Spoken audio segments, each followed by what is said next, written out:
Oh, she's gone. This may not go well.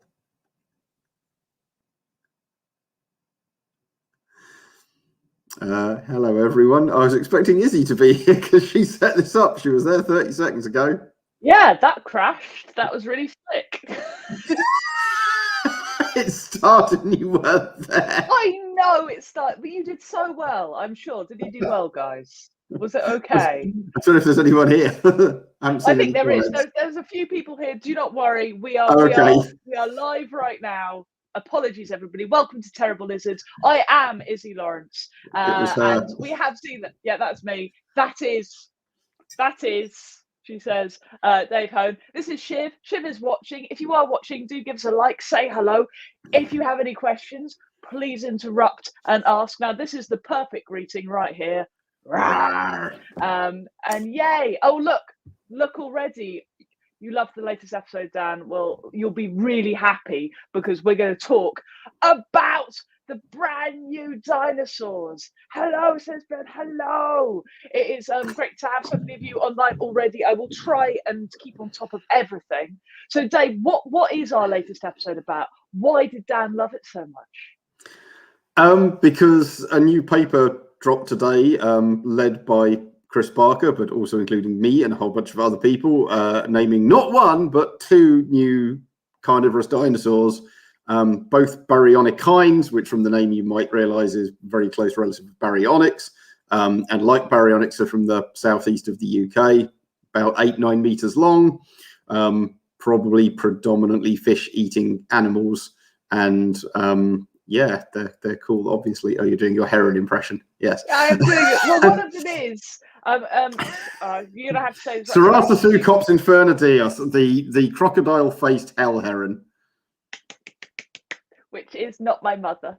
Oh my goodness, Dan is all the way from Brisbane. And also we had Anthony, who obviously... I would say it's Nostar. It's not Prinandar, is it? It's Nostar right now. It's dark outside, surely. Well, so there we go. And look at that. I reckon that look, howdly doodly. I mean, that's Flanders, isn't it?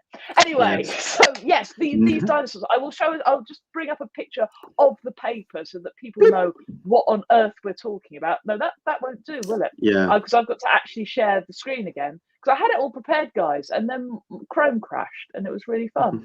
So, talk amongst yourselves. No, don't do that. Don't do that. Well, I mean, the first thing I can say while you're faffing around is that the paper is what we call open access, so absolutely anyone can see it. There's lots of stuff about scientific publications and being able to actually access the data and the information. But this is one you can see there is red letters, open access.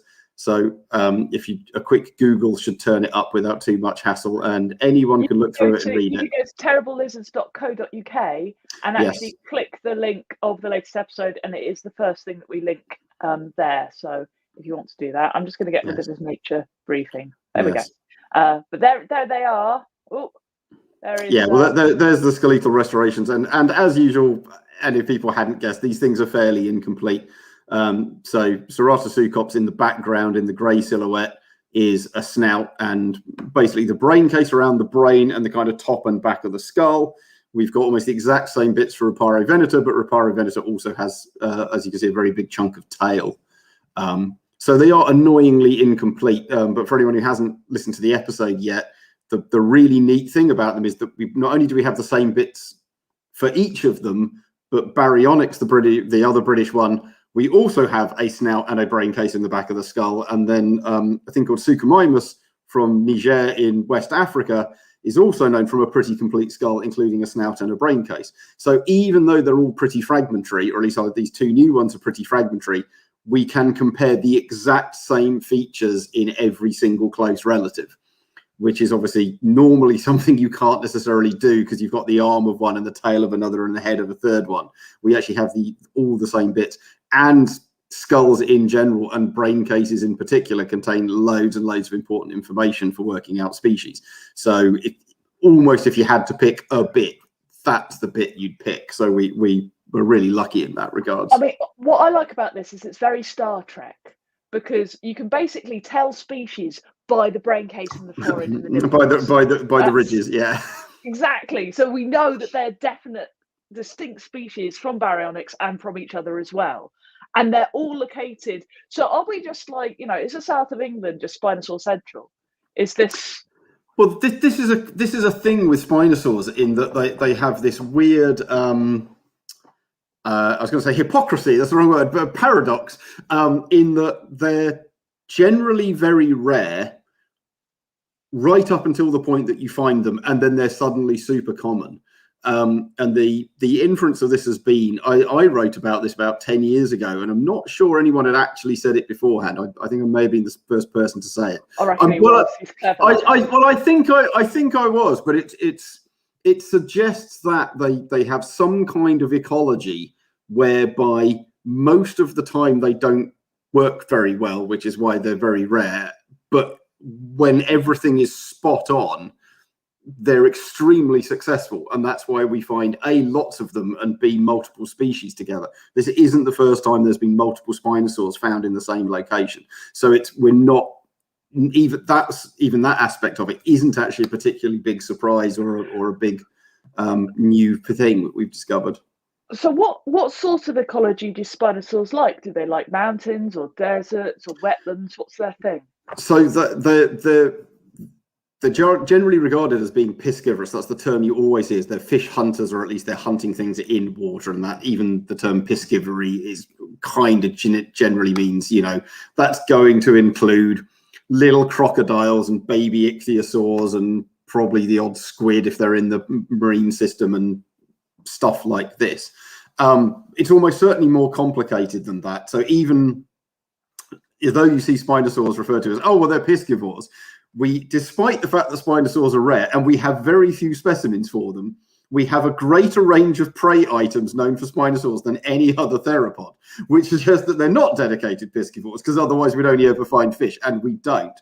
So Baryonyx famously has both fish scales and bones of a baby iguanodontid associated with it. And then there's a pterosaur from South America, I want to say. There's a chain of 3 pterosaur vertebrae with a Spinosaur tooth rammed through them and snapped off. So these dedicated fish sort of like eaters, pterosaur kebab on the tooth. Yeah, pretty much. So yeah, these dedicated fish eaters are eating a surprising amount of non-fish.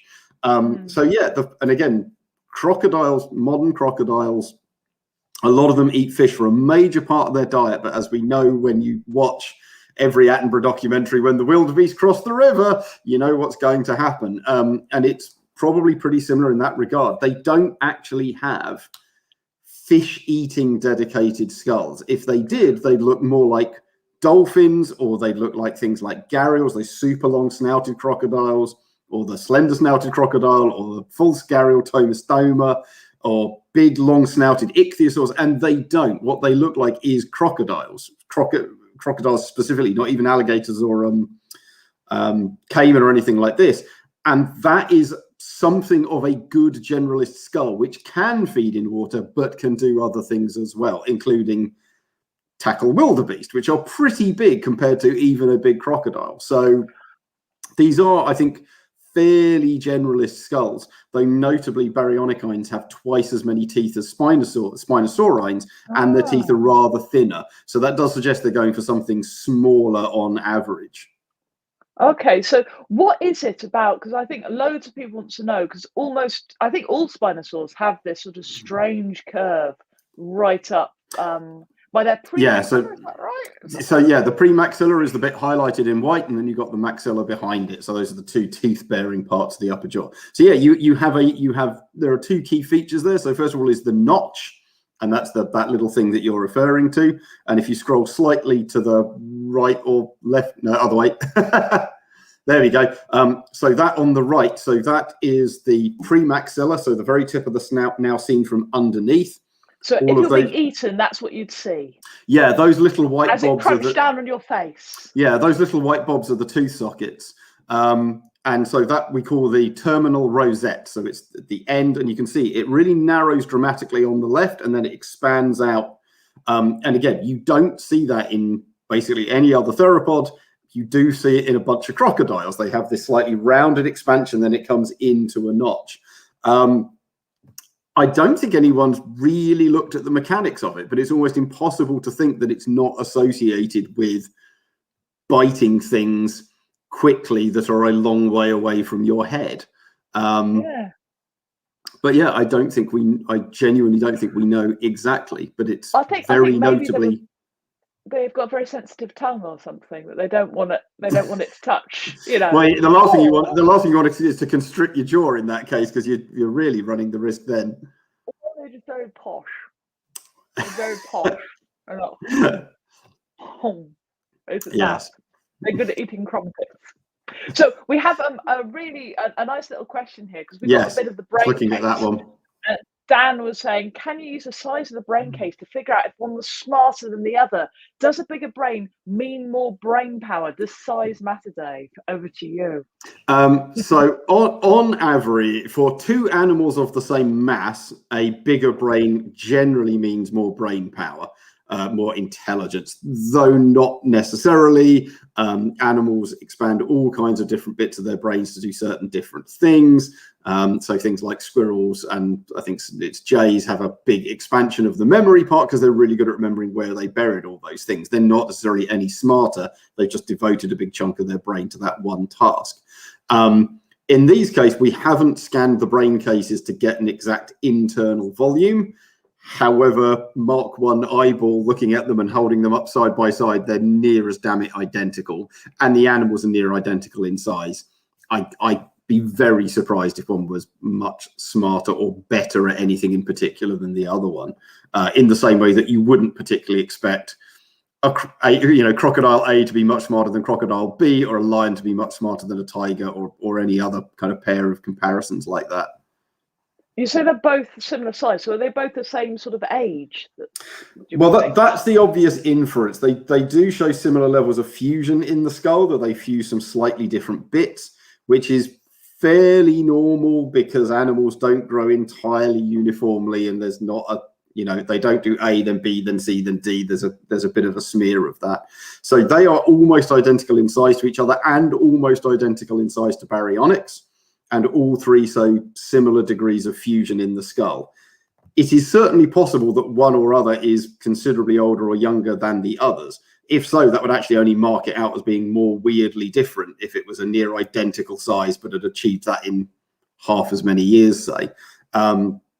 So we're fairly confident that they're more or less the same age within a few years. We were planning on doing some bone samples to look at this. COVID hasn't happened.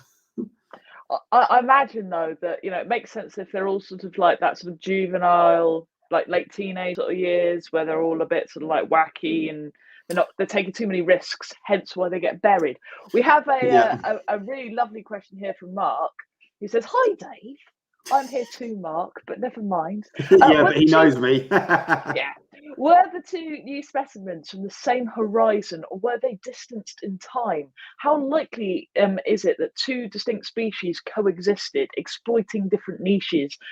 Were they actually alive at different times? he's apologising for saying hello to you. Yeah, because we have a very very cool Spitfire type things, and I've written a book about Spitfires, Mark. So you should let's talk about that. Anyway, so I'm trying to remember which one. Reparo veneta was found, what we say, in situ. I know Mark knows what this means because I know Mark.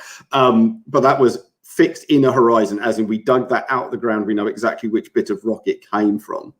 Ceratoseucops was found loose on the surface. I think I keep getting the two of them mixed up inevitably because in my head they're virtually the same thing in that regard. But anyway, one of them was fixed in the horizon. We know exactly where it's from. One of them was collected off the surface, so it is eroded out of somewhere nearby. Where it was found was actually very close to the other one.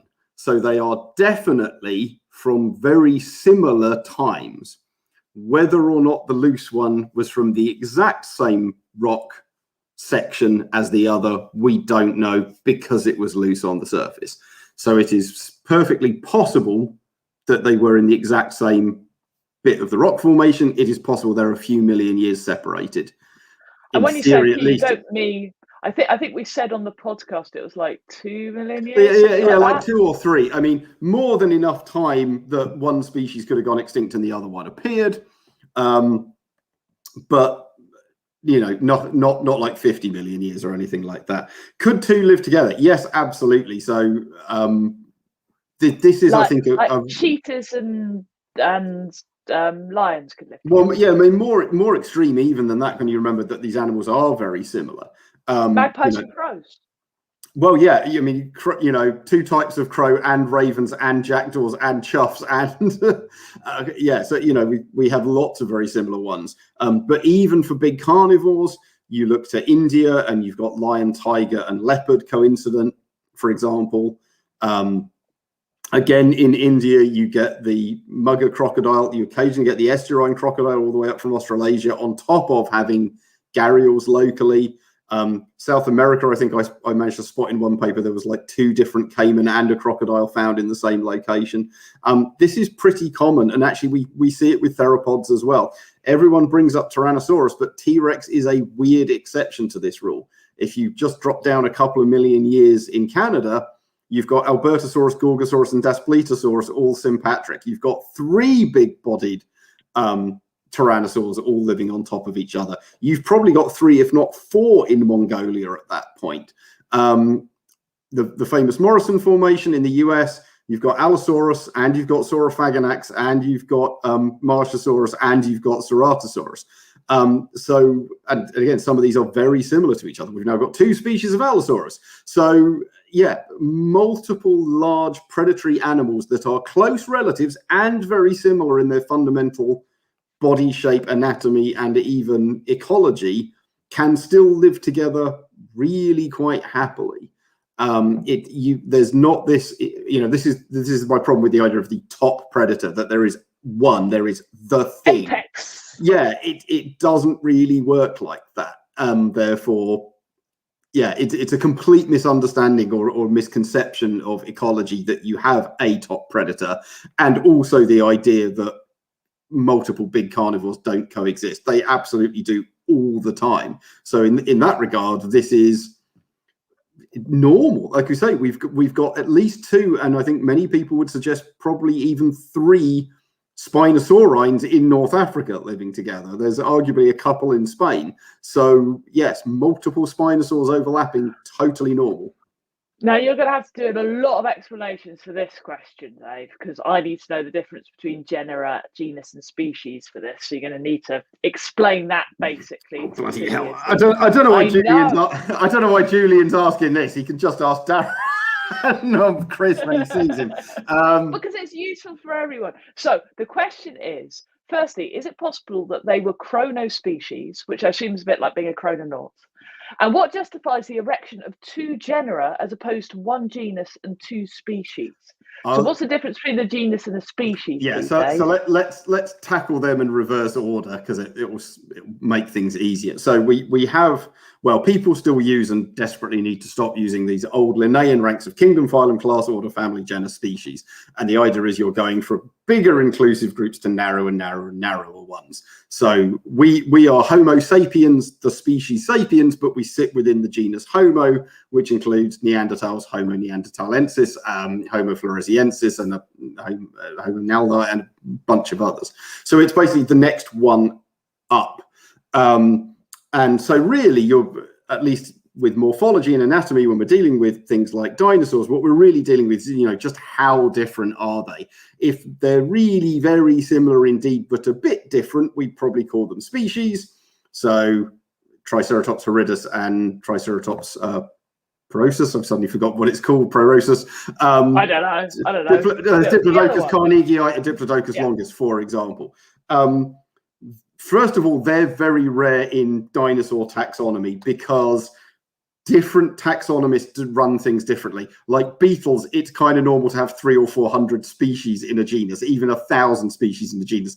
Dinosaurs, it's weird if you have 3. So they're not at the genus level, they're not entirely compatible. At species, it's much closer, though of course you're always going to have some discrepancies because lizards are not dinosaurs, are not bacteria, are not snails, etc. And so really the question is, are they different enough to warrant there being two genera? And by the standards of other theropods, and particularly by the standards of other Spinosaurs, yes, they are. So I wrote a paper with Tom Holtz 3-4 years ago now, where one of the things we did in that is we tried to revise and update all the definitions and diagnoses of all the known Spinosaurs at the time, because you get this creep problem. We saw this with Baryonyx. When Baryonyx was found and named and described, we soon worked out it was a Spinosaur, but initially we didn't realize. But we had most of a skeleton. And so the authors, Alan Charrigan and Angela Milner, were able to go through and go, it's got this feature and this feature and this feature, and like a big long list of features, which we'd never seen in any other dinosaur.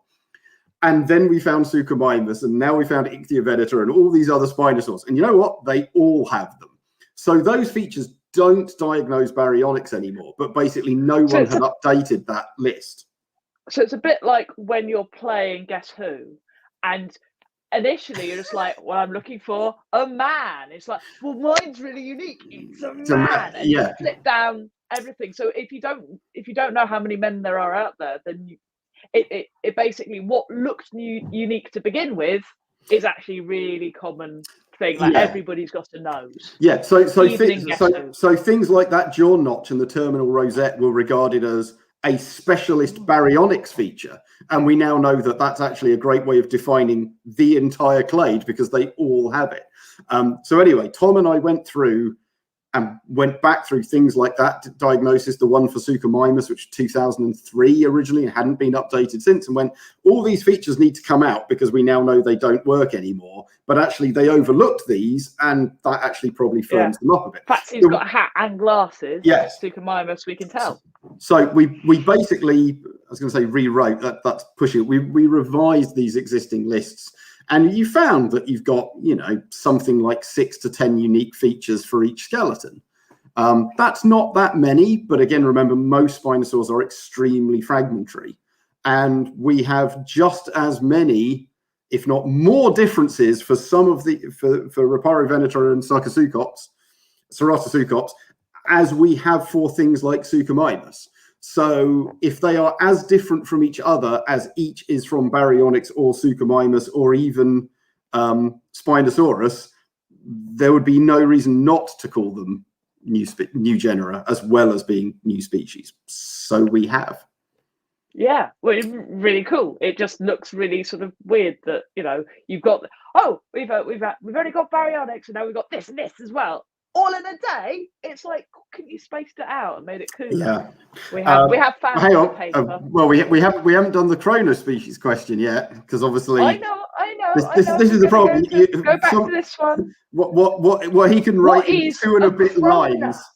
So chrono as in time. So Chrono Species are the idea that at some level, evolution is a continuum. A population is continually evolving, and they don't necessarily have to split to form 2 new species. If you just give them enough time, they will get longer legs or a shorter head or bigger eyes or a longer tail or whatever it is. And to the point that they're different enough, we should call them a new species. But at some level, there's a direct single continuous evolutionary lineage. So the idea of Chrono Species, and what's being suggested here is, or even chronogenera at this point, is we've got one at the bottom and a few million years later we've got this one, and it's literally one has turned into the other. That is absolutely a possibility here, but of course we have no way of knowing because we don't even know if they're contemporary or not. So it's a bit like going back in time and saying, hey, your tribble to the power of grandfather is a different species than you, and it's a bad idea to try and kiss him. I hadn't planned it, so not a big problem. Yes, happily. It's a danger of time travel. If you go far enough back in the past, you are definitely kissing a relative. That is, don't kiss people in the past, guys, in your time machines. It's a bad idea. So we've got a question from Leban. Does the fact that these predators have such a generalist diet make it more likely for multiple species of this size and similar body plan or bow plan? Is that bow plan? Yeah, nice. Bow plan. It's a German word meaning German the kind blueprint. of Gestalt, of the animal. To coexist. Same ecosystem. So the fact that they're quite adapted to everything. No, not really. You'd normally sort of expect the opposite, in that we expect specialists at some level to be better at coexisting because they're each feeding on something very dedicated, so they're not really getting in each other's ways. But again, snail. But again, okay, they're a bit more different from each other. But you look to Florida, and you have the American crocodile and the American alligator quite happily sitting in the same pool, and they're both generalists to a certain degree.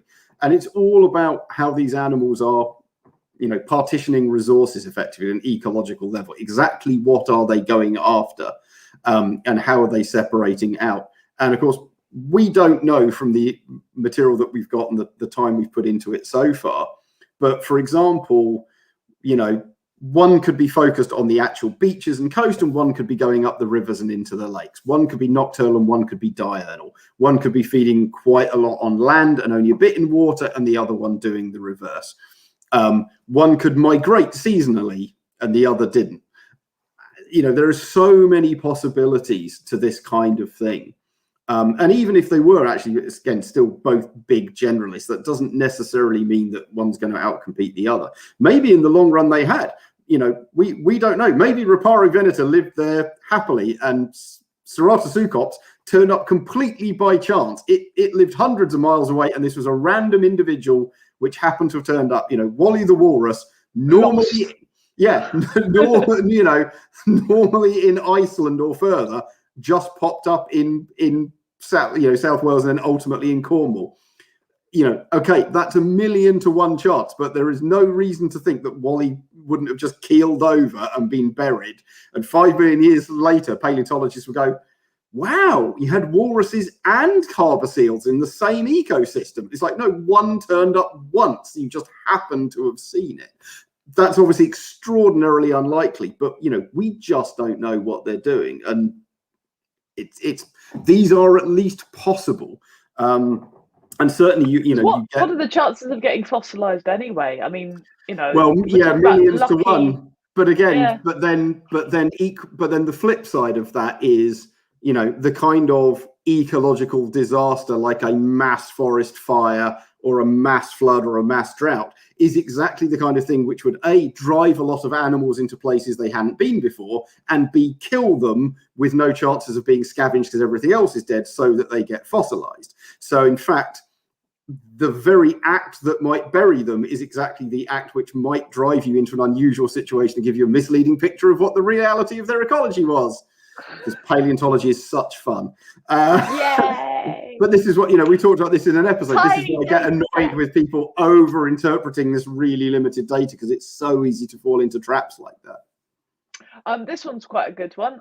Is it possible to someday discover that Ceratoseucops and Ripari veneta were sexually dimorphic between each other or not? So I think he's going after this theory that one, obviously the boy's got a massive brain case and spine construction and weirdness.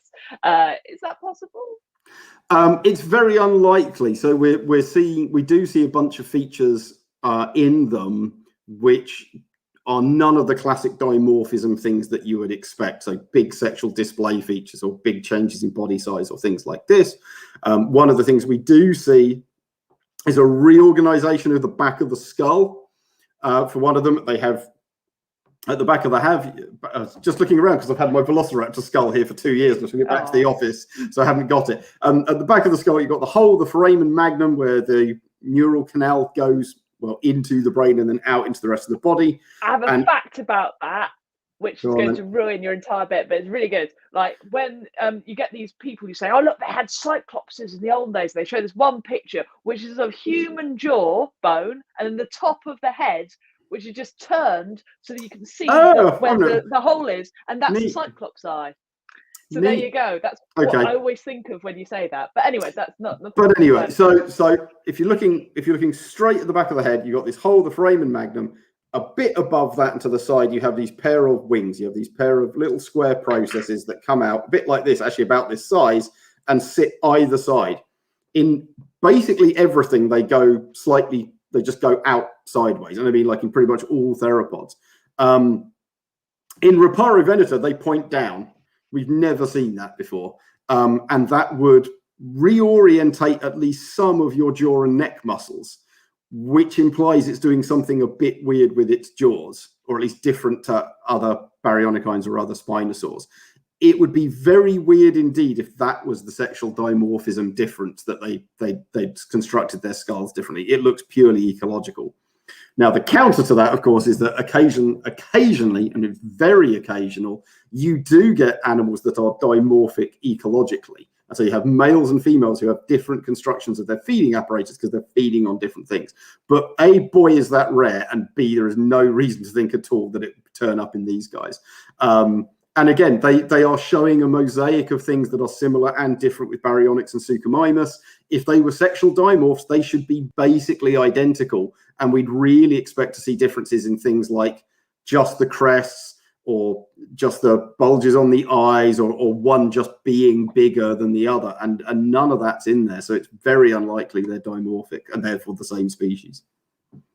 This one is just wanting to clear up about the teeth, because the teeth suggests that they're after fish, as we previously discussed this bit. So the conical teeth makes us conical, not chronological, because that means they're in order of time. But conical teeth is what you see in fish eaters. But do they give us clues that they were a generalist as well? Is it unlikely? Well, I mean, just the other evidence that we've got. Yeah, so things that eat fish have conical teeth, because having a conical tooth is really good for grabbing something small which is moving a lot, which is what fish tend to do when you grab them. But it doesn't mean that having that tooth automatically means that you eat fish as a result.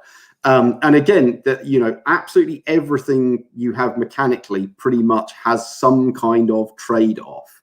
So crocodiles, and true crocodiles being a really good example of this.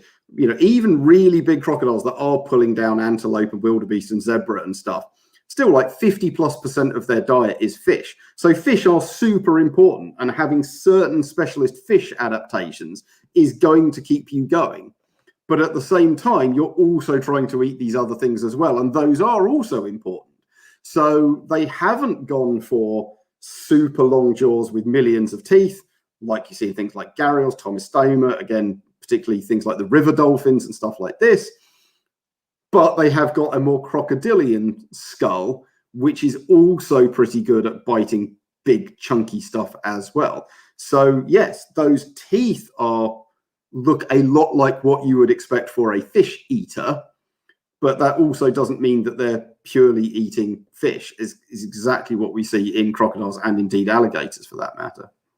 So don't go like on your Florida golf course if there's a few of these bad boys around. I think that is. Yeah, I wouldn't. That's the same one. Were they using their claws? They probably were using their claws as well. Tom Holtz and I, we suggested in our paper that they might actually have digging adaptations in their forelimbs. A couple of features of the hand and indeed the elbow and the upper arm look a lot like digging animals. And we basically suggested that if you think about these shoreline or riverine environments, you've got, we know there's big lungfish, we know there's crocodiles and turtles, which would be digging holes into sandbanks to lay eggs and nests and stuff like this. There'll be eggs and nests of turtles. Be pretty good thing to dig for as a predator that's exploiting, we'll call them this, this marginal habitat, which again, we think they're getting away with only at key times when other animals are struggling. So they've got to be able to get apps, they're a kind of super generalist in that regard. And therefore, yeah, being able to dig for eggs or being able to dig for small crocodiles or even mammals or snakes in burrows and lungfish and stuff like this could be pretty useful. Cool. We've got quite a few questions about the brain case. Either are we endocasting it, or are we going to reconstruct their brains? So are you endocasting the brain from the brain case? And what capabilities would you expect to be dominant? I'm not. So Chris Barker, the lead author of the paper, this is basically his PhD. I think the description is already pretty decent. There is a much, much longer and infinitely more detailed description that is I was going to say very much well in hand, implying it will be out any day. No, he's miles away. But, Chris has written an extremely long, detailed anatomical description of everything. I don't know if he's gone into the brain cases. Again, I don't think they've been CT scanned, which we'd need. COVID, yada, yada, yada, yada, yada, plus CT scan brain cases is not always very effective, and it can be very expensive. So I can see why they wouldn't do it. But for those viewers who don't know what a brain case is, because we don't have a brain case. No. So brain cases turn up in fish and amphibians and reptiles, but not in birds. Basically, because their brains aren't very, our brains, like, we're massive and rammed into the right. The vast majority of animals don't have that at all. They've got dirty, great big skull and then a fairly tiny brain inside. And you still want to protect that brain. So that has a brain case. It literally has like a secondary mini skull of bone that almost completely encases it. It's got all kinds of holes in it for bits of nerves to come out, but it's basically a sheath. But because it pretty much coats the brain, if you've got an intact one, you can either take a mold or scan the internal shape, and that will tell you the shape of the brain. And our brains, again, are weird because of the cerebellum has kind of broken out and expanded and covered everything else. Most brains are relatively long, and they have discrete bits called lobes in a discrete order, and therefore you can just look down the brain and point at the different bits and identify them. We've absolutely done that with dinosaurs. We've done that with T-Rex, for example. It could be done with them. With this one, again, I don't know if anyone has. I'm not sure they will. I'm not sure it necessarily tell us very much. And someone else asked about Suchomimus. Suchomimus has a superb brain case that's just been re-described. So someone's already done a massive long description of a Spinosaur brain case. I'm not sure we need another one just yet. And Chris has got other things on his plate in the meantime. I think what we'll do, because we're getting on, we're nearly at 40 minutes now. I know. But what I want to do is I want to get in this question about the actual digging out of fossils. I think it's quite interesting. So when a large disarticulated fossil specimen is exposed by cliff erosion, as I assume these were, how do you go about excavating it? Well, as I say, put it in your pocket. Well, one of them was more or less picked up off the surface. I mean, not like pristine bone, encased in chunks of rock, but I believe, I haven't actually seen any photos of the original discoveries. These were back in 2014, 15, something like that. But I believe it was literally walking along. It's like chunk of bone in a rock, chunk of bone in a rock, chunk of bone in a rock, pick them up, take them back, start preparing. There you go. And that was Ceratoseucops. With something that's in situ in the bed, again, it can depend. If it is a cliff fall, it's often, again, in big chunks until you can pick those chunks up. You're not digging in the way that you always see in movies and documentaries with, 20 people carefully excavating a bit at a time, because there, if you're out in a desert or whatever, you don't have the risk of the rest of the cliff coming down on top of you. Also, those rocks tend to be rather softer. A lot of this stuff tends to be pretty hard, particularly when you get in cliff falls. So I don't know what they actually did, but I imagine if they were in big enough chunks and everything had broken as a result of the cliff fall, you pretty much just drag it out, or if necessary, jackhammer around it and just pull out the biggest chunks that you can to avoid breaking anything else that might be around it, and just drag them out until they're safe. No one's in a position to like build a wall and try and hold everything back and then do everything slowly. So the rule is, kids, when you're walking along a big crumbly rock, don't watch out for falling rocks, watch out for falling fossils, because you might see something and then discover an entire new species. I think what we need to basically come away from this is what Jonathan has, pointed out here. This is definitely what we're saying. That's definitely in the paper. Don't believe me, I'm just being silly. That long Spinosaur snouts are definitely for shoving down nests and getting out the early Cretaceous equivalent of a badger by the bud, pulling it out. That's what we're for. But yes, if you haven't already, we have Darren Naish, and we also have Chris Barker, the lead author of the paper, on the latest episode of Terrible Lizards, which you can download now on your podcast app of choice, or you can go to terriblelizards.co.uk, listen to it. Or if you go to this bit of YouTube, if you're on YouTube, it should be up here. Or if you're on Facebook, it should be one of the videos that we've put out. So do listen. Exactly. We do regular questions at the end of each series. So if you want to get in touch, you can email terriblelizardspod@gmail.com, or you can just like tweet at us, or you can like leave us a message on our Patreon. A massive thank you to patrons. If you want to be a patron, there is some bonus content. Get, you know, basically us winding up Adam Rutherford and things. That's quite fun. And you get all of the bonus stuff that we put out mid-series early on as well. So that's a great way of supporting us, and we're very thankful. Are you thankful, Dave? I will now go away in a second and tell Dave exactly what went wrong and why I kept why you hung up on me at the start. Yes. I worked out what it was. So anyway, ladies and gentlemen, boys and girls, we will say thank you very much for watching, and there we go.